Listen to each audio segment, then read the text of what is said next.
Selamat malam, kini Anda sedang menonton Berita 123. Hari ini kita akan melihat topik hilangnya bahasa ibunda dalam masyarakat hari ini. Mari kita menerangkan topik ini lebih lanjut. Bahasa ibunda merujuk kepada bahasa yang asli kepada kita atau bahasa yang berakar dalam warisan etnik kita. Terdapat berbagai bahasa di seluruh dunia yang menghadapi kepunahan. Ini terutamanya kerana penutur asli meninggalkan bahasa atau tidak lagi menggunakannya kerana faktor-faktor seperti migrasi, urbanisasi dan berbagai faktor lain.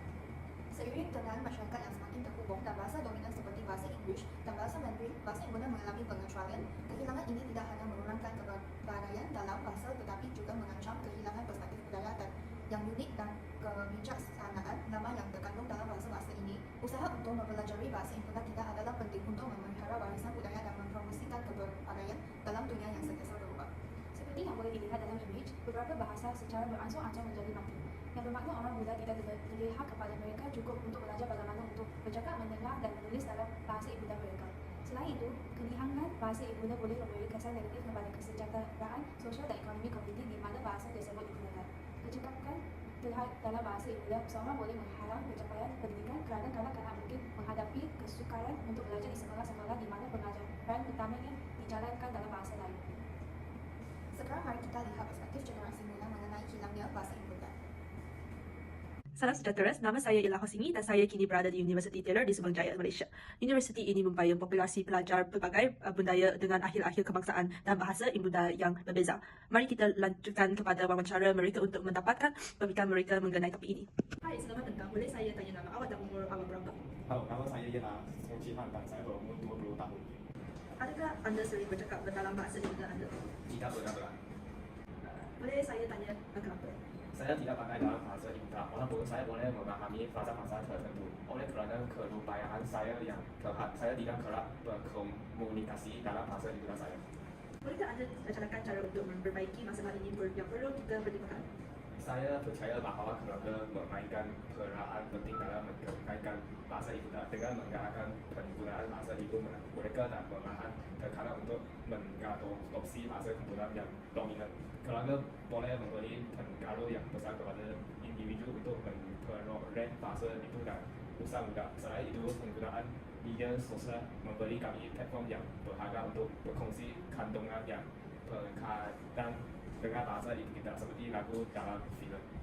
Hai, selamat datang. Boleh saya tanya nama awak dan umur awak berapa? Selamat datang. Hai, nama saya ialah Chong Ria dan saya berusia 18 tahun. Bolehkah Anda berfungsi dengan saya bahasa ibunda Anda? Bahasa ibunda saya ialah bahasa Cina. Bagaimanakah Anda berfikir mengenai penggunaan bahasa ibunda? Apa menurut Anda punca kejayaan ini? Saya telah membaca tentang topik ini seperti dalam artikel berita dalam talian. Banyak bahasa, menurut saya, secara beransur-ansur hilang kerana penutur generasi seterusnya belajar bahasa lain dan akhirnya menjadi kurang lancar dalam bahasa ibunda mereka. Trend ini boleh berlaku apabila orang cuba mempelajari bahasa yang lebih dikenali untuk mendapatkan faedah sosial atau untuk mengelakkan diskriminasi. Adakah Anda fikir ia adalah sesuatu yang perlu ditangani? Ini adalah isu yang serius dan perlu ditangani. Menurut saya, kerana mereka yang menghilangkan bahasa ibunda, mereka juga akan kehilangan aspek-aspek tertentu tradisi budaya mereka, termasuk lagu, mitos dan puisi. Bolehkah Anda carikan cara untuk memperbaiki masalah ini yang perlu kita pertimbangkan? Saya fikir mengajar kanak-kanak pada usia muda akan membantu menjaga bahasa ibunda mereka hidup. Kanak-kanak belajar bahasa dengan cepat, jadi menyediakan kelas bahasa di sekolah akan membantu mereka belajar dan mengambil bahasa ibunda mereka. Hai, selamat datang. Boleh saya tanya nama awak dan umur awak berapa? Nama saya ialah Chow Yen dan saya berumur 21 tahun tahun ini. Bolehkah Anda berfungsi dengan saya bahasa ibunda Anda? Bahasa ibunda saya ialah bahasa Melayu. Adakah Anda sering bercakap dalam bahasa ibunda Anda? Jadi mana saya berdulu tangan ini berkomunikasikan bahasa ibunda saya. Manakala di sekolah saya tidak menggunakan begitu. Boleh saya tanya kenapa? Saya menahan diri daripada menggunakan bahasa ibunda saya dengan rakan-rakan saya kerana mereka mungkin tidak memahami apa yang saya katakan. Oleh itu, saya telah secara beransur-ansur berhenti juga berkomunikasi dalam bahasa ibunda saya apabila saya bersama mereka. Bolehkah Anda carikan cara untuk memperbaiki masalah ini yang perlu kita pertimbangkan? Saya percaya bahawa partisipasi aktif dan menunjukkan berbagai acara masyarakat boleh berkontribusi besar kepada pemeliharaan bahasa dengan menunjukkan acara budaya di dalam masyarakat. Kita boleh berkesan mempromosikan bukan sahaja bahasa ibunda kita tetapi juga bahasa lain yang menarik. Hai, selamat datang. Boleh saya tanya nama awak dan umur awak berapa? Boleh, nama saya Chang Ziying, berumur 20 tahun tahun ini. Bolehkah Anda berkongsi dengan saya bahasa ibunda Anda?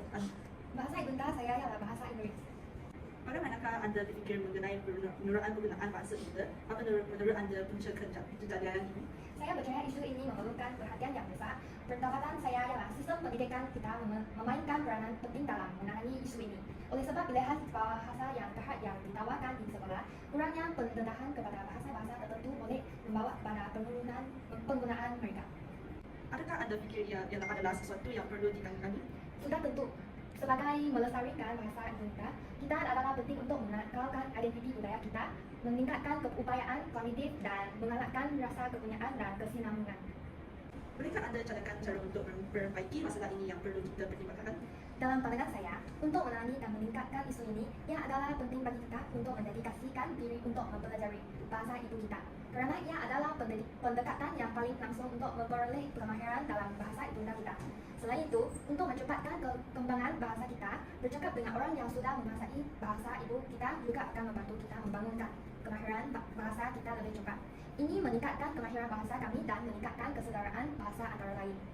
Kami ingin mengucapkan terima kasih kepada semua peserta yang telah bersetuju untuk mengambil bahagian dalam wawancara ini dan ini membawa kepada akhir wawancaranya hari ini.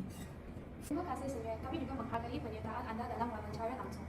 Selepas mendengar pandangan generasi muda, jelas bahawa hilangnya bahasa ibunda merupakan isu yang mendesak yang memerlukan pertimbangan segera oleh kerana generasi muda tidak terdedah kepada bahasa yang mencukupi untuk belajar bagaimana untuk bercakap, mendengar dan menulis dalam bahasa ibunda mereka. Ini adalah hasil daripada bahasa yang secara beransur-ansur menghilang. Apabila orang tidak cukup terdedah kepada bahasa ibunda mereka, mereka cenderung melupakannya dan akhirnya hilang.